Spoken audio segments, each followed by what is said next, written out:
Bonjour mes amis, j'espère que tout va bien.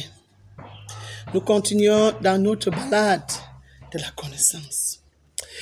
Je reviens encore parler du corps et de l'âme qui forment un être vivant. Plus concrètement, je suis quand même venu nous faire un petit épée. La banane. Le corps est comme cette peau. L'âme est comme cet intérieur. L'âme d'un être vivant, c'est la partie active, la partie pouvoir être, la partie de l'essence même de quelque chose. Quand on parle de l'essence, de l'essentiel, non, pas essentiel, mais l'essence, la quintessence d'une chose, la partie qui porte toutes les valeurs, toutes les saveurs, toute la force, toute la vigueur, toute la vitalité.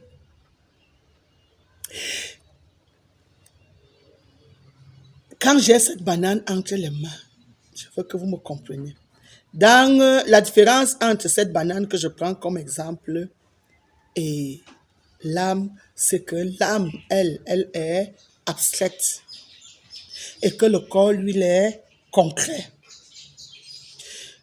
Corps plus âme égale un être vivant. Voici un être vivant. Quand un être vivant, quand il meurt, la mort c'est quoi? Cet être vient de perdre ceci et il ne reste que ça. Voici le corps que nous nous baladons avec. Voici le corps pour lequel nous fêtons. Voici le corps pour lequel nous faisons des associations, on cotise de l'argent, on fait tous ces bruits. C'est pour la poussière. Ça, hein? Sans ça, hein? Si on décide de te donner la peau de banane pour que toi, l'homme, tu consommes, ça va t'aider à faire quoi? Rien. Voici l'âme. Alors, qu'est-ce que j'entends donc par l'âme d'un être? L'âme est donc ce siège de l'activité psychique. L'âme est l'ensemble des dispositions affectives, morales, intellectuelles d'un être. L'âme, c'est la partie qui porte vraiment l'énergie, qui est vie. C'est l'âme qui fait la valeur d'un être humain. C'est pour ça que je disais l'autre jour, c'est l'âme qui permet qu'on ne fasse pas la différence. Non, c'est l'âme qui permet que tous les êtres de cette planète puissent se rappeler qu'ils ont une même origine. Parce que tout ce qui vit a une âme. Et c'est celui qui donne des corps qui permet donc qu'on puisse nous différencier d'un être à un autre. Ainsi, le corps est le moi et l'âme est le je. Le moi qui est la partie qui subit. Le je qui est la partie active, la partie qui tonne, la partie qui gouverne. L'autre jour, quand je vous parlais des énergies, j'ai fait allusion à l'énergie rayonnante, à l'énergie électrique, à l'énergie hydraulique, à l'énergie thermique, à l'énergie mécanique, à l'énergie chimique. Mais rappelez-vous que tous ont quelque chose en commun, l'énergie. Ainsi, c'est l'âme qui est notre énergie. Quand je vous parle là, c'est mon âme qui s'adresse à vous, utilisant ma bouche. Quand je vous regarde là, c'est mon âme qui capte toutes les images au travers de l'œil. Ainsi, l'âme est donc cette partie que je peux appeler la substantifique moelle. Vous voyez quand il y a l'os, ce qui est dedans, ce qui donne valeur. Même comme beaucoup ne savent pas que le sang est fabriqué dans la moelle osseuse.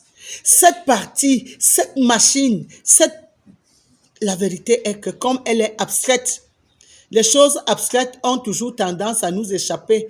Or, ce sont ces choses abstraites qui portent tout l'univers. Tu ne vois pas Dieu, mais Dieu porte la terre.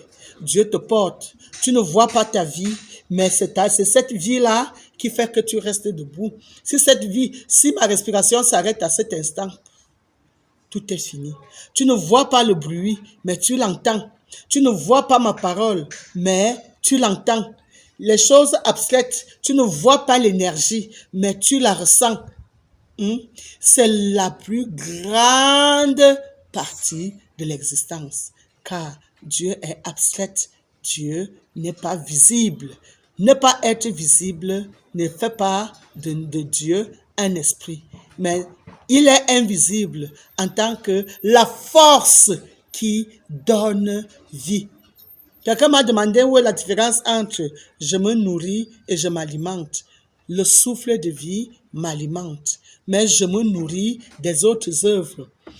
Donc, qui sont également des énergies, mais ces énergies viennent se transformer dans mon être pour devenir l'énergie que je peux utiliser et qui est vie et qui alimente mon être. Ça fait donc que mon corps,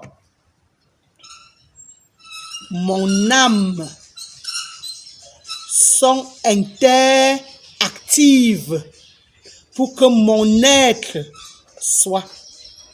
C'est donc dans mon âme qu'il y a des émotions. Lorsque je vous parlerai de l'amour prochainement, vous allez comprendre que l'amour est le carburant de l'âme.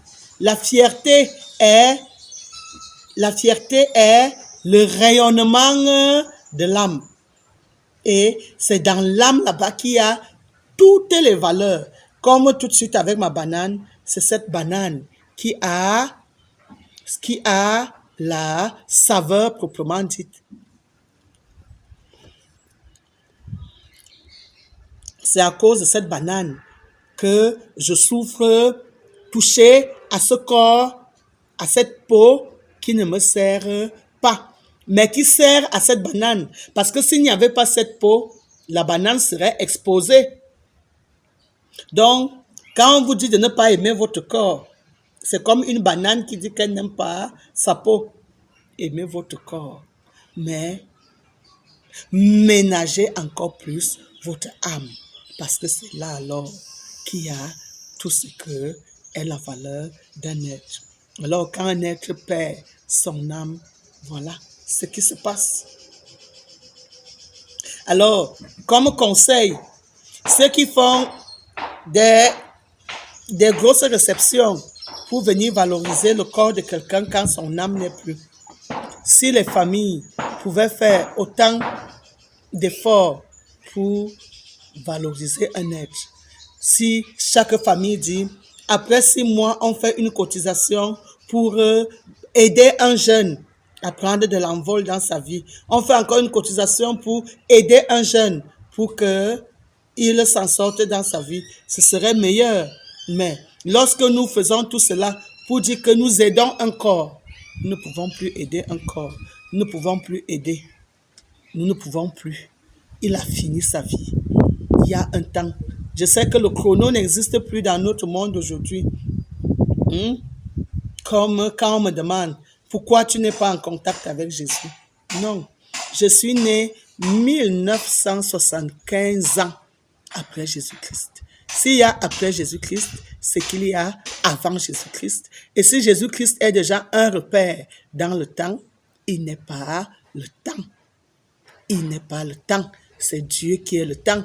Il était avec ceux qui étaient avant Jésus-Christ. Il était avec ceux qui étaient pendant Jésus-Christ. Il est avec ceux qui sont après Jésus-Christ. Lui, Dieu là, il est éternel. Maman Sagesse, c'est son nom. Et c'est ce sage qui a mis sur pied toutes ces choses qui nous donnent l'adrénaline de transmettre. Maman Bouquet, je vous retrouve très bientôt.